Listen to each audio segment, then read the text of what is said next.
everyone, welcome to my channel. I am Shanti and I thank you so much for stopping by. In this video, I will be giving a breakdown of Inmate to Roommate featuring David and Aaron, episode 7. Now, in the last episode, Aaron had a little cookout, a little get together, and he invited 3 of his good friends. He called them his support group or his support team or something like that. And oh no, sobriety support group. That's what he called them, I believe. And they all came by and kind of gave him support. And his daughter also came by to the cookout and they had a nice little heart-to-heart conversation. And she told him about how, she's kind of over the fact that he keeps going in and out of prison. And she lets him know how, she's hurt because he was never really there for her. So that's kind of what happened in the last week's episode. And so now let's jump on into episode 7. So Aaron has been out of prison for 24 days now. He says it's been cool getting to know David, and it's been pleasant having a safe and calm, peaceful place to parole to. So he walks into the room with David and he asks him if he can use his car because he wants to meet with some guys tonight and they want to take him out for a little while afterwards. Do you mind if I borrow the car? I'm going to go meet with some guys. We're going to try to hit a meeting tonight, but then they want to just take me out a little bit. So. Okay. Yeah, I wouldn't be letting him use my car. I know that much. David said, yeah, that's fine, but he will need to have the car back by 8 or 8:30 tonight because he has something to do. And Aaron said, yeah, okay. And if it's past that time, I'll let you know. Well, Aaron, that doesn't work because David specifically told you to have the car back by 8 or 8:30. So nothing should go wrong. There should be nothing that will prevent you from bringing that car back at that time. But, anyway, David was like, well, and then Aaron was like, oh, I'll try not to have a reason to not bring it back. If there's a reason, Okay. Well, I'm trying to be without a reason. Okay, yeah. I can tell that Aaron is just full of it. Like, I know his type. So in the next scene, Aaron is in the car. And the producer asked him, he said, so are you about to go meet up with some of your AA buddies? And Aaron said, no. I knew it. I knew he wasn't about to go do all that. He said he's going to meet up with an ex of his named Lavina. He said that they were supposed to get married, but she ghosted him when he went to prison. He said he has a lot of unresolved issues with her. He did not want to tell David about her because David would have mentioned her to his friends, and his friends and his family doesn't approve of her because she was an addict and it was a terrible situation. That's what Aaron said. So that's like a red flag right there. Like, why are you going to associate with someone who is a known addict who you got into trouble with? That's just not a good sign. So it just seems like he's up to, well, I don't want to judge. I won't say he's up to no good. He probably is just curious about his ex-fiance, but it's not a good idea if you're trying to overcome addiction, it's not a good idea to associate with people who are still actively using. Anyway, he said that his folks tried to tell him about her because it wasn't good for his sobriety, but he didn't listen. He said that everyone thinks that she is an evil person. So him going to see her has to be a secret. And that's why he had to lie to David about where he was going. The producers asked Aaron if he knows if she's still getting high. And he said he doesn't know. And his instincts are telling him no. And he's excited to see if that's the reality or not. He admitted that going to see her is not a good idea. He said he knows that it's not a good idea. She told him, I guess he reached out to her and she told him that she is sober, but he said that she lies a lot. Producers asked him that if Lavina is still getting high, would he be tempted to use as well? And he hesitated. I don't really know if he said yes or no, but he did hesitate it. But in the next scene, he said that he is feeling nervous about seeing this lady. And he said they have a lot of history. And there is a lot of hurt, a lot of pain, and a lot of questions. He said there is a combination of effort and hard work and time that he invested into that relationship and trying to help her get sober. He said that a possibly clean and healthy Lavina is a person that he has never met before, and he doesn't know what's going to happen. He walks into the cafe or the coffee shop where Lavina is sitting at a table waiting for him. She remains seated as he walks towards her, and she doesn't look like she's excited. She's not happy to see him. She didn't get up or anything like that. He had to actually ask her for a hug. And she appears nervous, but I guess that's normal because she hasn't seen him for a few years now. And she was the one that ghosted him. Aaron said that he didn't think she was going to come meet with him. And she was like, well, yeah, I was kind of debating on it. She looks so uninterested, like she would rather be anywhere else but sitting in that coffee shop with Aaron. That's just kind of how she looks right now. He asked her, so where have you been? And she said she has been in sober living now for the past 7 months or so. Sober living now? Yeah. I've been there for like about 7 months. You know, one thing about people when they're sober, they know exactly how long they've been sober, even down to the minute. You hear me? Even down to the second. They know that number because it's so important. It's so hard to become sober. And once they finally reach that milestone or that they reach that point in their life where they're no longer getting high, every minute counts to them. When Aaron was talking to her, he said, you know, I knew for sure that you would still be out there in the streets wilding. And she just kind of shrugs her shoulders. And then she says, well, you know, it's been good. I thought for sure you'd be out there freaking wilding in the streets. I don't think she liked that he said that he thought that she would still be out there in the streets. She looked like she didn't like that at all. But she just kind of has a poker face. I haven't seen her crack the smile not once. Then finally, he addresses the elephant in the room and he asked her, he said, why did you just ghost me? We were supposed to get married. And he said that kind of messed him up. And I think it messed her up too. You know, it's not all about you, Aaron. Just like you say she ghosted you ghosted her as well by going to prison. So, yeah. She said, well, there's a lot more to it. She said it was hard for her when he would be out there in the streets one minute and then he would be going back to prison the next. And she questioned whether or not she can do this or not with him. She said that she felt like he left her out there after he promised her that they were going to do all of these wonderful things together. She said that she felt like she dropped everything for him and he went back to prison and she was all by herself again. Aaron told her that he hears her, he understands, he's listening, and that he kind of sold her a vision that he wasn't able to deliver to her. And then I had to go back to prison. And I was like back by myself. Yeah, he kind of sold you on a vision I wasn't able to deliver. You know, that's the same thing that his daughter said. His daughter was saying in the last episode that Aaron promised her a lot of things and he never delivered, not once. And, you know, she was very disappointed in him for that. So now he has his fiancé or his ex-fiancé saying the exact same thing.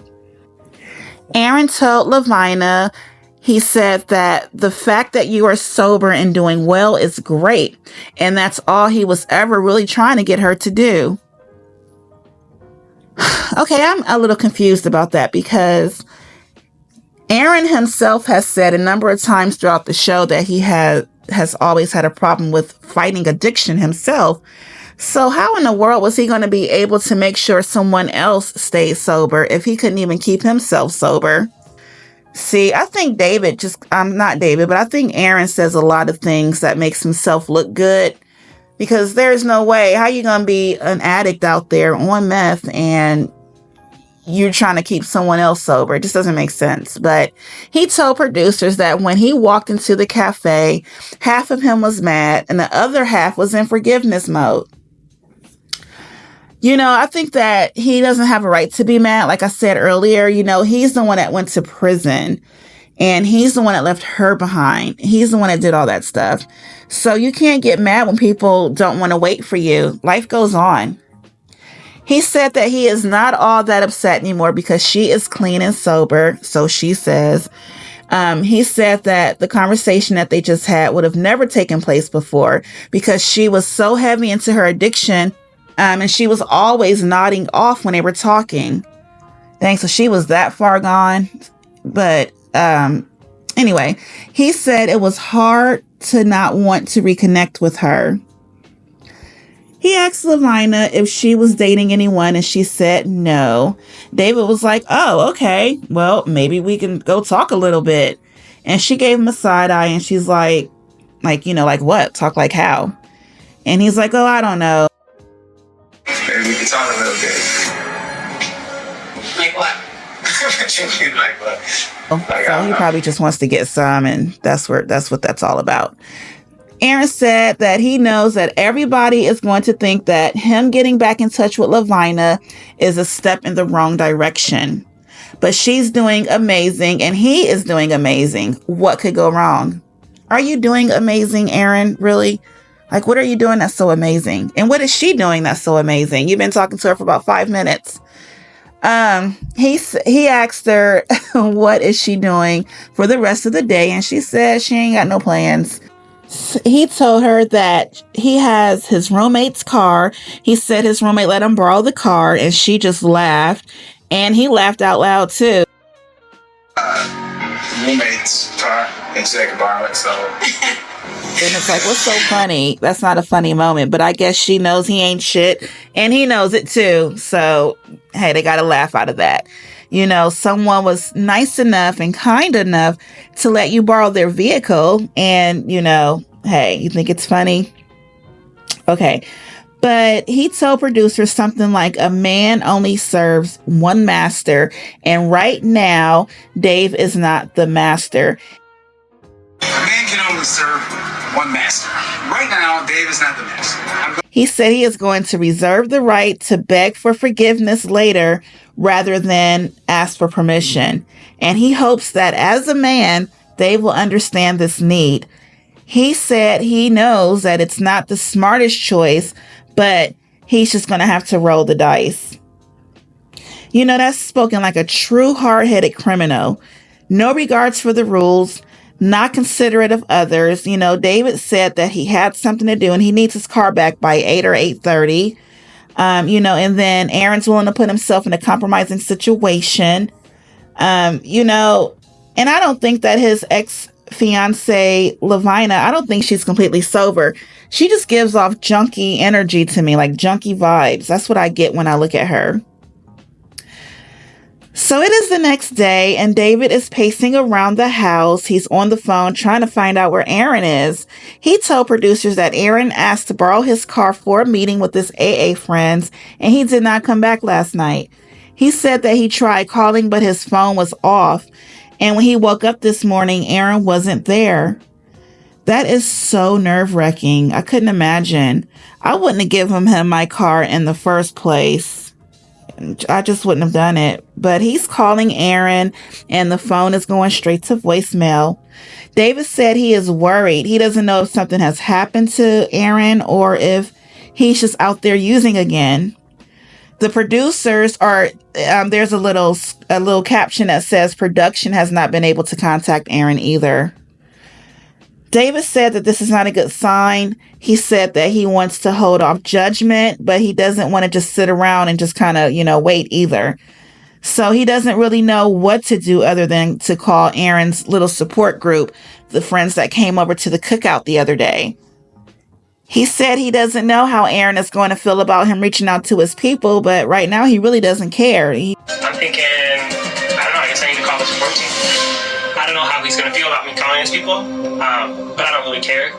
I mean, Aaron disappears with my car, so I'm gonna do something. He wants his car. Like, where the hell are you with my car? And I don't blame him. I would have called the police, honestly. I know Aaron was lying about his whereabouts in the first place. He had no intentions on going out with his AA buddies, but he did tell David he would call if he wasn't going to be able to make it back before 8:30. He could have at least called David and said something, not just go MIA for 24 hours. Like, that's some real junky behavior. He calls Aaron's friend Ashley first, and he lets her know what's going on and that Aaron has his car and that he is MIA. She's like, oh, that's not a good sign. And she told him to call Ian because he and Ian are pretty close. So he hangs up with her. He calls Ian to let him know what's up, and he lets him know that Ashley's on her way and could he please come by as well. And so they can all go out together and kind of look for Aaron. Producers asked David, like, what are the ramifications of Aaron using again? And David didn't give a straightforward answer. He only said that this is a pattern, and if it's a problem, he will have to deal with it. But it's like, I'm wondering, like, what are you going to do? How are you going to deal with it? Ashley shows up to David's house first, and then Ian comes in, and David just kind of thanks them both for coming over. And, no one has heard from Aaron at all. So Ian starts to name some places that Aaron used to hang out at before he got locked up. Then they get in the car and they proceed to drive around the area to look for Aaron, going to some of his old hangout spots to hopefully see if they can spot him somewhere. While they were in the car, Ian told David that he has more problems than just Aaron having his car because Aaron lives there. Aaron lives with him. Yikes, Ian. I don't think that was the right moment to say that. It's already tense and now you're going to just throw that in there. Just kind of adding fuel to the fire. But it is a harsh reality. It is what it is, right? He's saying that this is just like how Aaron used to be. David told producers that he doesn't know much about drug use, but it's always powerful to hear people talk about their people in ways that you don't know. So I think what he meant to say was, like, it's interesting to hear other people talk about Aaron because now he gets to hear a little bit more about Aaron from a different point of view. He gets to learn a little bit more about Aaron's true nature. Remember, they didn't know each other. They don't know each other at all. They never even had a phone conversation before Aaron got out of prison. They would just communicate through email and, jail correspondence, but they never even talked on the phone. I think they talked on the phone a few times, but they didn't know anything personal about each other. So this is all like a shock to David. However, I'm going to say it shouldn't be a shock because this is what you get for not looking into Aaron's record and knowing what he was all about. Anyway, I be rambling. I'm sorry, y'all. Ian told producers that he feels bad for David because he has a big heart, but he doesn't seem to understand addiction. And Aaron has a history of addiction. And he said that Aaron is very codependent with people, and that always brings him back to using again. And he doesn't believe that David can see through Aaron's BS right now. But I think that now David can see through it. Aaron's got his car. He's MIA. His phone is off. Now David can see through the BS. He should have been able to see it before. But they pull up to one of Aaron's known hangout spots. And the place looks like it is closed or deserted. There is nobody out there. There's no cars. There's no people or anything like that. So David says it feels like they are on a ridiculous mission to find Aaron. And it's like a mission that's going nowhere. David said he has to come back to the house eventually. And then Ian said, oh no, he can be gone for a while, especially if he's using again. And Ashley said that's what meth does. So they all decide to head back to the house after driving around for a while. And as they approach, they see the car in the driveway. So Aaron is back. They go into the house and they call out for Aaron, and he comes into the room like, "Hey guys, what's up?" Or "Hey, what's up?" Because he wasn't expecting to see his two friends.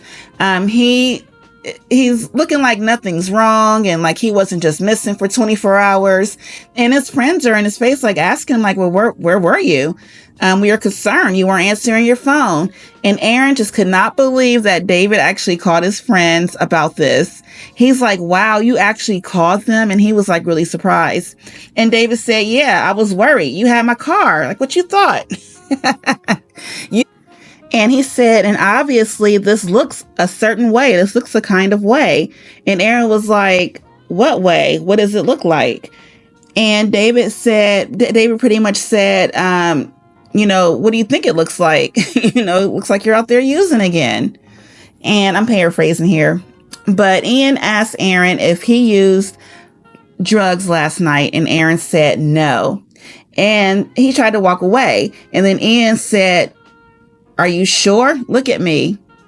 And then it kind of stops. The episode kind of ends with everyone kind of standing around waiting for Aaron to answer whether he used last night or not. Like, they want to know, did you relapse or not?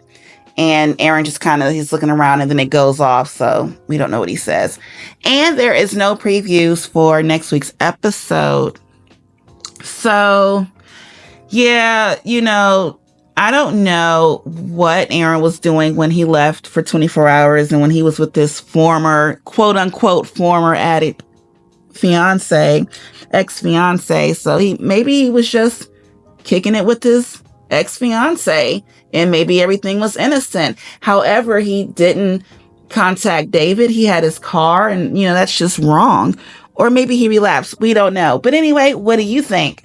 What do you think about Aaron just going MIA with David's car? That's crazy. You can't do that. That's so rude. And he knew what he was going to do. From the minute he asked David for his car, he knew that he was going to lie to him and go see this woman and not go to an AA meeting. He knew he wasn't going to have the car bought back by 8:30 like David requested. But anyway, let me know what you think. Jump in the comments and let me know. And please, if you like this video, give me a like and subscribe if you want.